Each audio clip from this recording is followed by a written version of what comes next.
ఇది మన హంసవరం గ్రామంలో శివాలయం అండి. చాలా ప్రసిద్ధి చెందిన శివాలయం. పరమేశ్వరుడు 134 సంవత్సరాల నుండి ఈ ఆలయం పరమేశ్వరుడు వెలిసి ఉన్నారు. ఈ ఆలయానికి ప్రతి ఒక్కరు వచ్చి ఈ ఆలయంలో మృత్యుంజయ స్వామివారి ఆలయం కూడా ఉంది, దర్శించుకుంటే ప్రతి ఒక్కరు. అదేవిధంగా లోపల శివాలయం లోపల అభిషేకం చేస్తారు. అభిషేకం చేయించుకోండి. పంచామృతములతో, పసుపు కుంకుమలతో, అక్షంతల పూలతో ప్రతి ఒక్కరు కూడా ఆ పరమేశ్వరుని దర్శించుకొని తీర్థ ప్రసాదము స్వీకరిస్తారని కోరుతున్నాం. అదేవిధంగా ఆ పరమేశ్వరు దయ ఉంటే అన్నీ ఉన్నట్లే. ప్రతి ఒక్కరు అభిషేకం చేయించుకోవాలి.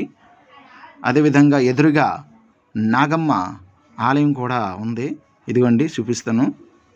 ఈ ఎదురుగా నాగమ్మ ఆలయం ప్రతి ఒక్కరు కూడా పూజలు పునస్కారాలతో ఆ నాగమ్మ దేవతకి దర్శించుకొని తీర్థ ప్రసాదాలను స్వీకరించి ప్రతి ఒక్కరు కూడా పాత్రలు కావాల్సిన కోరుతున్నాం. ప్రతి ఒక్కరు కూడా హంసవరం గ్రామంలో శివాలయానికి వచ్చి అభిషేకం చేయించుకోండి. అభిషేకం మినిమం గంట ఉంటుంది. ప్రతి ఒక్కరు కూడా దర్శించుకోండి.